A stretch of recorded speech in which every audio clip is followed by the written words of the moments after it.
ఇక folk dancers Eshwar Sai ఇక మాధురి రాథోడ్ ఈ ఇద్దరి ఇష్యూలో కీలక పరిణామం చోటు చేసుకుంది. ఈశ్వర్ సాయి భార్య తనపై అనవసరంగా దాడి చేసిందని, తన ఐఫోన్ సైతం మిస్ అయిందంటూ ఇక వేములవాడ పోలీస్ స్టేషన్లో మాధురి రాథోడ్ ఫిర్యాదు చేసినట్టుగా తెలుస్తోంది.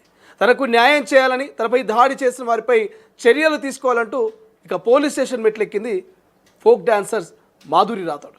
రైట్ నౌ ఈ సంఘటనకు సంబంధించి పూర్తి డీటెయిల్స్ తెలుసుకునే ప్రయత్నం చేద్దాం. మా ప్రతినిధి చంద్రశేఖర్ ఫోన్ లైన్లో అందుబాటులో ఉన్నారు.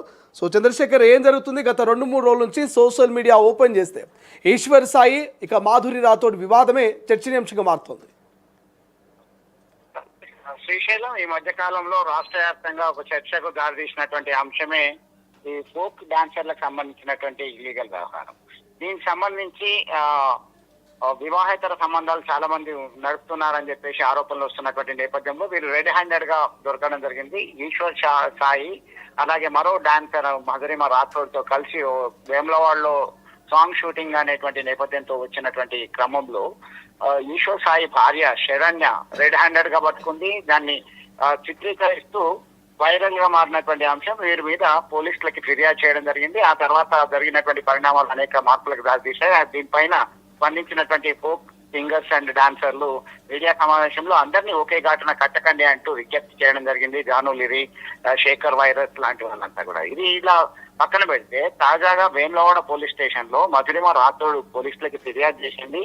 శరణ్య నా పైన దాడి చేసింది, నా మొబైల్ ఫోన్ లాక్కుంది, అలాగే మా పైన రచ్చరచ్చ చేశారంతా కూడా మీడియాలో వార్తా కథనాలు ఇచ్చారంటూ మీడియా పైన అలాగే శరణ్య పైన పోలీసులకు ఫిర్యాదు చేయడం జరిగింది. వేములవాడ ఇన్స్పెక్టర్ దీనిపైన కేసు నమోదు చేసి దర్యాప్తు చేస్తున్నామని చెప్తున్నటువంటి పరిస్థితి. మొత్తం మీద ఇలాంటి ఒక్కసారిగా యూట్యూబ్ లో డాన్సులు సాంగ్స్ తోని క్రేజీ వచ్చినటువంటి సింగర్లు డాన్సులు అంతా కూడా వాళ్ళు ఆదాయం చాలా వస్తున్నటువంటి క్రమంలోనే ఇక్కడ మీరు ఒక స్టార్ హోదాను పొందుతున్నారు. దీనిలో వ్యవహారం అంతా కూడా మారుతుంది అనేటువంటి ఆరోపణలు వస్తున్నటువంటి నేపథ్యం ఒకవైపు ఉంటే, మరొక వైపు ఇలాంటి ఆరోపణలు మీరు చేయడం కుదరదు, తగదు, అందరూ ఒకే ఘాటిని కట్టకండి అని అభ్యర్థిస్తూ మరికొంతమంది మీడియా సమావేశాన్ని ఏర్పాటు చేయడం మనం ఇక్కడ పరిశీలించాల్సినటువంటి విషయం. దీనిలో భాగంగా ఖచ్చితంగా చర్యలు తీసుకోవాల్సిందే, నన్ను అనవసరంగా పరువు బజార్న పడేశారని చెప్పేసి మాధురి రాథోడ్ పోలీసులకు ఫిర్యాదు చేసింది. చూద్దాం పోలీసులు ఏ విధమైనటువంటి చర్యలు తీసుకుంటారు. ఇప్పటికైతే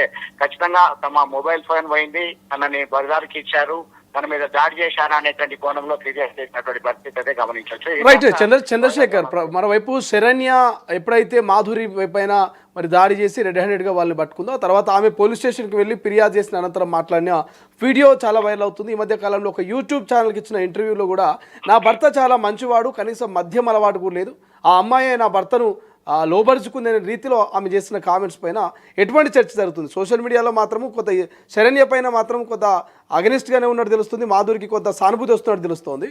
సో ప్రస్తుతం అక్కడ సిచ్యువేషన్ ఎలా ఉంది? శరణ్య వ్యాఖ్యల మీద ఎటువంటి కామెంట్స్ వస్తున్నాయి?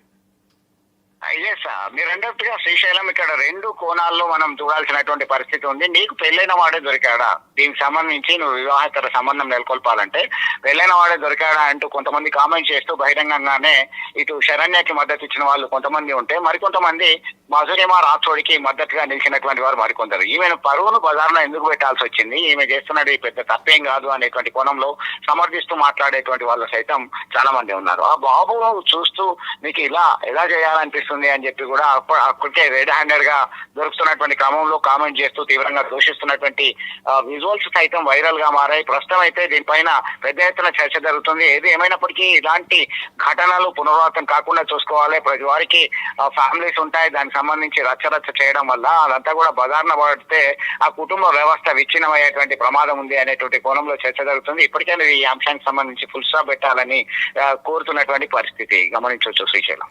Right, thank you so much Chandrasekhar. So ఇది మొత్తం మీద ఇక ఈశ్వర్ సాయి, మాధురి రాథోడ్ ఇద్దరికి సంబంధించినటువంటి చర్చ మాత్రము పెద్ద ఎత్తున సోషల్ మీడియాలో జరుగుతుంది. సో జనరల్గా మీ అందరికి తెలుసు, ఈ మధ్య యూట్యూబ్ కానీ, ఇన్స్టాగ్రామ్ కానీ, ఫేస్బుక్ కానీ, సో ఈ 3 ప్లాట్ఫామ్స్లో, ఇంకా చాలా ఎక్స్ ప్లాట్ఫామ్ ఉంది, ఇంకా చాలా ప్లాట్ఫామ్స్ ఉన్నాయి. ఈ ప్లాట్ఫామ్స్లో ఇన్స్టాగ్రామ్ అయితే ప్రధానంగా ఇన్ఫ్లుయెన్సర్స్ ఎక్కువైపోయారు. సో చాలామంది ఇన్ఫ్లుయెన్సర్స్ ఇటు ఏపీ, తెలంగాణ కావచ్చు, దేశవ్యాప్తంగా ఏదైనా ఒక ఇష్యూ వచ్చిందంటే ఆ ఇష్యూ పూర్తిగా తెగేంత వరకు కూడా వదిలిపెట్టట్లేదు. మొన్న జంజీల ఉద్యమం కావచ్చు, అంతకుముందు బండి భగీరథ ఉద్యమం కావచ్చు, అంతకుముందు ఆ కోవా బన్నుకు సంబంధించిన సంఘటన కావచ్చు, లేకపోతే ఇప్పుడు తాజాగా ఈశ్వర్ సాయి మాధురి రాథోడ్ కావచ్చు, ఇట్లా ఏ ఇష్యూ వచ్చినా కూడా కొంతమంది ఇన్ఫ్లుయెన్సర్స్ ఆ ఇష్యూ అయిపోయేంత వరకు మరి వాళ్ళకు సంబంధించిన వీడియోస్ చేస్తూనే ఉన్నారు. వాళ్ళను ఒకరు నెగిటివ్గా, ఒకరు పాజిటివ్గా, ఒకరు సపోర్టెడ్గా, ఒకరు మరి అన్సపోర్టెడ్గా ఏదో ఒక వీడియో చేస్తూ వ్యూస్ సంపాదిస్తూ కొంత డబ్బులు కూడా సంపాదిస్తున్నటువంటి పరిస్థితి మనకు కనిపిస్తున్నది. సో ఇదంతా చూసినాక ఎవరైతే మరి ఈ వీడియోలతో వైరల్ అవుతున్నారో వీళ్ళంతా కూడా బాధపడుతున్నటువంటి సంఘటనలు గతంలో చాలామంది మనం చూసినాం. ఇప్పుడు యాస్టీస్గా సేమ్ ఈ మాధురి రాథోడ్ కావచ్చు, లేకపోతే ఈశ్వర్ సాయి భార్య శరణ్య కావచ్చు, వాళ్ళు రియలైజ్ అయిపోయారు. ఏమని రియలైజ్ అయ్యారు? ఏదైతే ఆ హోటల్లో ఈశ్వర్ సాయి కావచ్చు, మాధురి రాథోడ్ ఇద్దరు పర్సనల్గా ఉన్నటువంటి ఆ వీడియో ఎప్పుడైతే బయటకు వచ్చిందో, తన భార్య ఎప్పుడైతే వాళ్ళని రెడ్ హ్యాండెడ్గా పట్టుకుందో ఆ వీడియో బయటకు రావడానికి కారణం ఈశ్వర్ సాయి భార్య అండ్ దాంతోపాటు అక్కడ వీడియో చిత్రీకరించిన ఒక అమ్మాయి. సో ఆ అమ్మాయి గురించి అయితే ఇక చాలా నెగిటివ్గా ట్రోల్ చేస్తున్నారు. భార్యకు లేని నొప్పి ఆ వీడియో తీస్తున్నటువంటి అమ్మాయికే ఉన్నది, అసలు ఏంది అనేటువంటి ఒక కోణంలో కూడా చర్చ జరుగుతుంది. సో ఈ వీడియో కనుక బయటికి రాకుండా ఆ అంశం 4 గోడల మధ్య, లేకపోతే 4 కుటుంబ సభ్యుల మధ్య, లేకపోతే గ్రామ పెద్దల మధ్య కనుక మరి ఆ సమస్యను సాల్వ్ చేసుకుంటే ఇవాళ ఈశ్వర్ సాయి ఇంత ప్రచారం అయ్యేవాడు కాదు, మాధురి రాథోడ్ మీద ఇంత నెగిటివ్ వచ్చేది కాదు, అక్కడ ఈశ్వర్ సాయి భార్య శరణ్య మీద కూడా ఇంత నెగిటివ్ వచ్చేది కాదు. ఈ తప్పంతా ఎక్కడ జరిగింది? ప్రతి కుటుంబంలో ఇటువంటి చిన్న డిస్టర్బెన్స్ ఉంటాయి. సమాజంలో మనకు తెలిసిన సంఘటన ఇది ఒక్కటే, కానీ మనకు తెలియని సంఘటనలు ఎన్నో జరుగుతుంటాయి. ఎన్నో కుటుంబాల్లో ఇటువంటి ఇష్యూస్తో కోర్టు మెట్లెక్కిన వాళ్ళు ఉంటారు, ఇటువంటి సమస్యలతో పెద్దల మధ్య రాజీ కుదుర్చుకునే వాళ్ళు ఉంటారు, ఇటువంటి సమస్యలతోటి పంచాయతీ పెట్టుకునే వాళ్ళు ఉంటారు. కానీ ఎప్పుడైతే ఈశ్వర్ సాయి, ఎప్పుడైతే ఈ మాధురి రాథోడ్ వీళ్ళిద్దరూ ఒక మంచి ఫోక్ డాన్సర్స్గా, వాళ్ళిద్దరు ఒక హీరో హీరోయిన్ లాగా వాళ్ళొక ఒక క్రేజ్ తెచ్చుకున్నారు. బట్ అది ఒక రోజు వచ్చిన ఒక క్రేజ్ కాదు, ఒక ఓవర్ నైట్లో సంపాదించుకున్న క్రేజ్ కాదు. మీరు లిటరల్లీ మీరు నమ్ముతున్నామో, ఎవరైతే ఫోక్ సాంగ్ని ఇష్టపడతారో, ఫోక్ డ్యాన్స్ని ఎక్కువగా ఇష్టపడతారో, ఎవ్రీడే మార్నింగ్ ఇప్పుడు నవేడేస్ ఈ ఈశ్వర్ సాయి వీడియో కానీ మాధురి రాథోడ్ వీడియో కానీ చూడకుండా వాళ్ళ డే గడవదు. ఈ మాట నేను ఎందుకు చెప్తున్నా అంటే అన్ని సాంగ్స్ వాళ్ళు highlight songs, millions of views, ఒక్కొక్క సాంగు కొన్ని మిలియన్స్ వ్యూస్ని సంపాదించి పెట్టి, నిజంగా చెప్తున్న సినిమా సాంగ్స్ కూడా అన్ని మిలియన్స్ వ్యూస్ లేవు. సో మరి ఒక రోజు ఈ ఫోక్ వీడియోస్ చూసే వాళ్ళ వీడియోలు చూడకుండా గడవదంటే నేను ఎందుకు ఈ మాట అంటున్నా అర్థం చేసుకోండి. వాళ్ళు ఎంత కష్టపడి ఉంటారు, ఎన్ని ఫేస్ చేసి ఉంటారు, ఎంత ప్రాబ్లమ్స్ని ఎంత కాంపిటీషన్ ఎదుర్కొంటే వాళ్ళు ఈరోజు ఈ స్థాయి దాకా వచ్చి ఉంటారు. పెట్టగానే మిలియన్స్ వ్యూస్ వాళ్ళని ఎందుకు వస్తున్నాయి?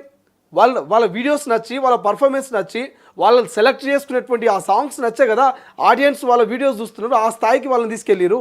బాసింగాల సాంగు విదేశాల్లో కూడా ఆ పాటకు రీల్స్ చేసినటువంటి పరిస్థితి. ప్రమిళ అనేటువంటి సాంగు ఎంత హిట్గా మారిందో మీ అందరికి తెలిసిన సాంగ్ అది. ఇక రాత్రి అనేటువంటి సాంగ్ ఇప్పుడు ఈ మధ్య ట్రోల్ చేస్తున్నారు. ఇప్పుడు ఆమె ఈశ్వర్ సాయి ఈ మాధురి రాథోడ్ దొరికిన తర్వాత దానికి కంపేర్ చేస్తూ ట్రోల్స్ చేస్తున్నారు. అరే ఎట్లైనా చేయండి, కానీ వాళ్ళ పర్ఫార్మెన్సు, వాళ్ళకు పడ్డ స్ట్రగుల్స్, వాళ్ళు ఫేస్ చేసినటువంటి ఇష్యూస్ ఇవన్నీ కూడా ఎన్నో రోజుల నుంచి వాళ్ళు ఒక కోటను నిర్మించుకున్నారు. ఆ కోటను ఈ ఈశ్వర్ సాయి వాళ్ళ వైఫ్ శరణ్య ఒక్కసారి కూల్చేసింది. ఆమె ఏమనుకుందంటే, పాపం మాధురి తప్పు చేసింది, నా భర్త తప్పు చేయలేడు, నా భర్త మద్యం కూడా సేవించాడు, మంచోడు అని చెప్తున్నది. కానీ ఇక్కడ నీ భర్త పరువు పోయింది, నీ పరువు పోయింది, పాపం మాధురి రాథోడ్ పరువు కూడా పోయింది. అమ్మాయికి పెళ్లి కాలే, ఫ్యూచర్లో పెళ్లి చేసుకోవాల్సినటువంటి అమ్మాయి.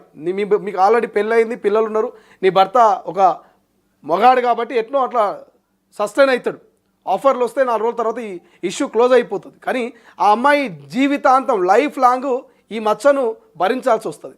సో ఒక మహిళ కాబట్టి ఆ మహిళా కోణంలోనైనా మాధురి రాథోడ్ విషయాన్ని ఆలోచించి ఆ విషయాన్ని 4 గోడల మధ్య, నలుగురు మధ్య, లేకపోతే గ్రామ పంచాయతీలో ఎక్కడో ఆ సమస్యను సాల్వ్ చేసుకుంటే బాగుండని చాలామంది కామెంట్ చేస్తున్నారు. సో చాలా ఈశ్వర్ సాయి భార్య తప్పు చేసింది, మరి ఈ వీడియోని పబ్లిక్లోకి వదలాల్సిన వీడియో కాదని చెప్పేసి అంటున్నారు. మాధురి రాథోడ్కి రోజుకి మద్దతు పెరుగుతున్నది. నీ భర్త తప్పు లేకుండా, నీ భర్త ప్రమేయం లేకుండానే మరి ఆ అమ్మాయి నీ భర్త ఫిజికల్గా కలుస్తారా? ఇన్ని రోజులు వాళ్ళ మధ్య చాటింగ్స్ నడుస్తాయా? ఇన్ని రోజుల మధ్య వాళ్ళు క్లోజ్గా ఉంటారా? ఇన్ని సాంగ్స్ తీస్తారా? ఇవన్నీ నీకు ముందే తెలిస్తే నువ్వు దాన్ని 4 గోడల మధ్యలో కూర్చొని దాన్ని ఖండించాలి కదా. ఒక్కసారిగా లైవ్ పెట్టి వీడియోస్ తీసి ఆ వీడియోస్ అన్నీ మీరే ఆ వీడియోలో క్లియర్గా ఉన్నది, అన్ని మీడియా ఛానళ్ళకి పంపించేస్తున్నా, లైవ్ పెట్టేస్తున్నా అని చెప్పేసి ఆ అమ్మాయి, ఆ వీడియో తీస్తున్న అమ్మాయి చెప్తున్నది. ఆ వీడియోలన్నీ వైరల్ అయినాక ఆ వీడియోస్ మీద యూట్యూబర్సు, ఇన్ఫ్లుయెన్సర్సు, ఈశ్వర్ సాయి, ఈ మాధురి రాథోడ్ అభిమానులు, ఇట్లా మొత్తం ఒక ఒక ఒక సునామీ లెక్క అయిపోయింది ఆ వీడియోలన్నీ కూడా. ప్రతి ఒక్కరు స్పందించి దాన్ని వైరల్ చేసి ఉన్నది లేనట్టుగా, లేనిది ఉన్నట్టుగా ఇంకా ఎక్కువ క్రియేట్ చేసి ట్రోల్స్, మీమ్స్. ఎవరు బాధ్యులు వీటన్నిటికీ? ఈశ్వర్ సాయి భార్య కాదా? ఒక్క క్షణం ఆలోచించి, అయ్యో అక్కడ ఒక ఆడపిల్ల ఉన్నది, సరే తప్పు చేసింది, కానీ ఈ ఆడపిల్ల జీవితాన్ని కూడా మేము నాశనం చేయదు, ఇక్కడ నా భర్త ఉన్నాడు, నా భర్త కూడా జీవితాన్ని నాశనం చేయదు.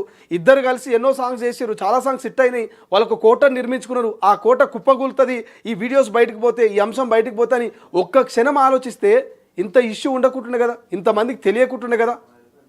ఈరోజు ఆ కోట అంతా కూల్చి, అయ్యో తప్పు జరిగిపోయింది, నా భర్త మంచోడే, అట్లా చేయాల్సింది కాదు, ఆ వీడియోలు బయటకు